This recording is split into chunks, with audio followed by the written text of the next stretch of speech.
Hey everyone! I hope you're all having a wonderful weekend. A wonderful Labor Day weekend, that is. 3-day weekend for most people, I hope. Not for me, I work every day. But it's beautiful here this weekend in Vermont. I'm thoroughly enjoying that for sure. Got a lot of yard work done yesterday.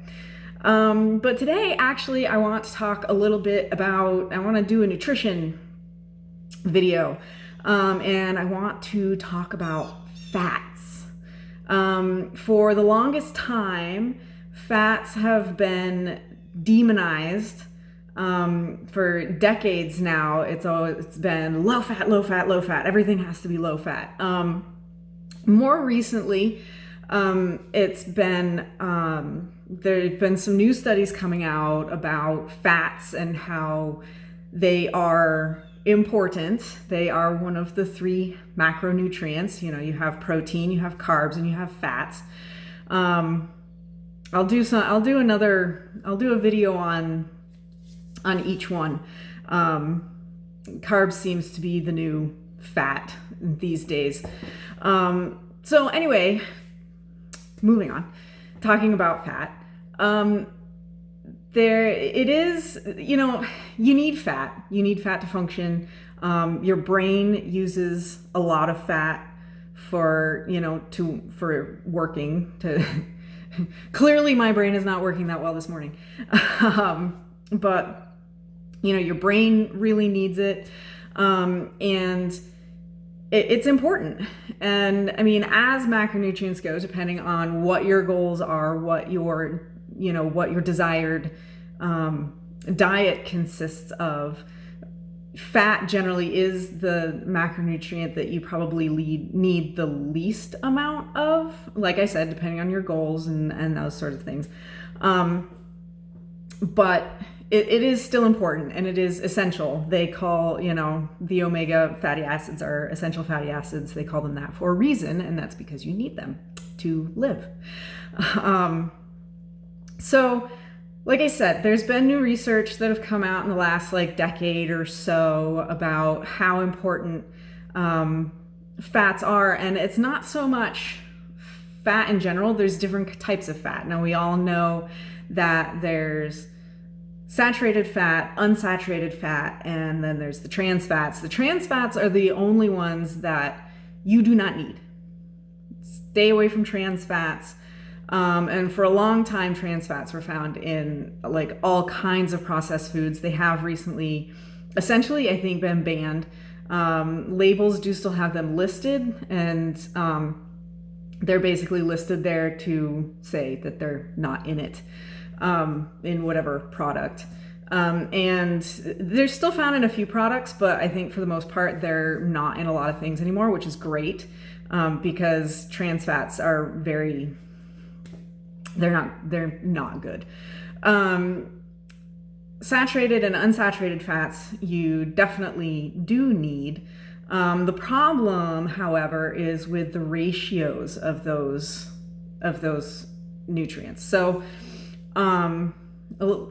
quick little overview of fats without getting into the nitty gritty is that fats consist of long carbon chains with hydrogens attached to them. And you have the saturated fats, which the carbon chain is completely saturated with hydrogen. So hydrogen is attached to all of the carbons. Then the unsaturated fats, there are spots where there isn't a hydrogen attached, and so then there's a double bond with another hydrogen. The trans fats are also unsaturated, but in regular unsaturated fats, all of the double bonds are on the same side, whereas trans fats are on opposite sides. So basically, unsaturated fats are liquid, saturated fats are solid at room temperature. Saturated fats are generally found in animal products. Unsaturated fats are generally found in plant products. There's obviously exceptions to that rule, so it's not hard and fast, but there are exceptions. So the big issue with fat, and something that has really changed in the last several, a lot of decades. I think and a lot of it has changed with factory farming, and our diets have changed, is that, so you want like a 1-to-1 ratio of saturated fat versus unsaturated fat in your diet. And obviously with our modern diets, we get a heck of a lot more saturated fat than we do unsaturated fat. So that's number one, is that you want to get that ratio more to like a 50-50. And then when you get into unsaturated fats, you have a bunch of different kinds. You have the monounsaturated and the polyunsaturated, and within the polyunsaturated, you have omega-3s and omega-6s. And those are the essential fatty acids. And we all know, about those. We all know that, omega, you hear about like fish oil and stuff, that's omega-3. So the issue is that, again, it's the ratio. You want like a 4-to-1 ratio of omega-6 to omega-3. The problem is that ratio is skewed so badly in our modern diet that we get like 10 to 50 to 1 omega-6 to omega-3. And what this unbalanced ratio does is cause a lot of inflammation in the body. And while fats, like I said, are important, they're important in a lot of things like brain function and cell function. They're what make up the cell membranes. It's how you get certain vitamins into your system. So they're really important, but you need them in the right ratios. And one of the main differences in like our past diet versus our modern diet is with factory farming. And so we all know from a moral standpoint, factory farming is not great because the animals are kept in horrible conditions and all of that kind of thing. So there's that issue with it. But there's also the issue that the animals aren't eating what they are evolved to eat, and their omega fatty acid profiles are off.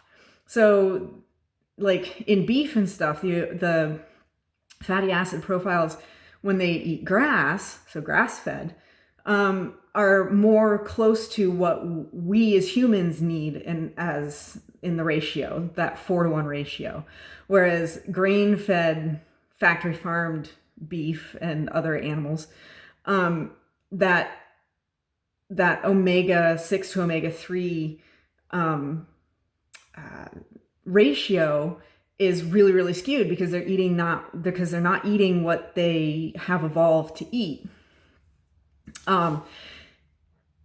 And that's one of the main reasons why our omega fatty acid ratios are way off. That, and we just eat a heck of a lot, probably more meat than we should, most of us. But, and I'm not advocating for any certain type of diet or anything like that. I think, whatever you want to eat, because diets are so individual, and, people, diets, like I said, yeah, they're very individual, and people want to eat certain diets for certain reasons. And, if you're eating a purposely high fat diet, like a keto diet or the Atkins diet, really be aware of that ratio, that first saturated to unsaturated fat ratio, and then the omega-6 to omega-3 ratio. One thing that I have recently done in the last 6 months to a year or so is I started taking an omega-3 fish oil supplement. And I will say that, so I've had arthritis, self-diagnosed arthritis in my thumbs. Both thumbs, left one has been worse than the right. And I had this pain, basically right in here in both my thumbs, this one worse. For months I had this pain and I couldn't figure out what the pain was. And I just kind of, arthritis runs in the family, and I just kind of figured, well, that must be what it is. And I work a lot with my hands and they're just sore all the time. And I guess I'm just gonna either have, I was wearing a brace for a while, and I don't know, I just kind of figured I'm gonna have to learn to live with it, and whatever, if it gets worse, I'll figure it out. So I started taking a fish oil supplement, and, for general health purposes, because I'd been reading up on it and the whole fatty acid profile and the ratios and all of that. And lo and behold, my thumb pain was gone. It was, and I haven't had really an issue with it since. And I actually jammed it the other day and it doesn't hurt at all. So that's really exciting. And, I'm not saying go out and buy your fish oil supplement.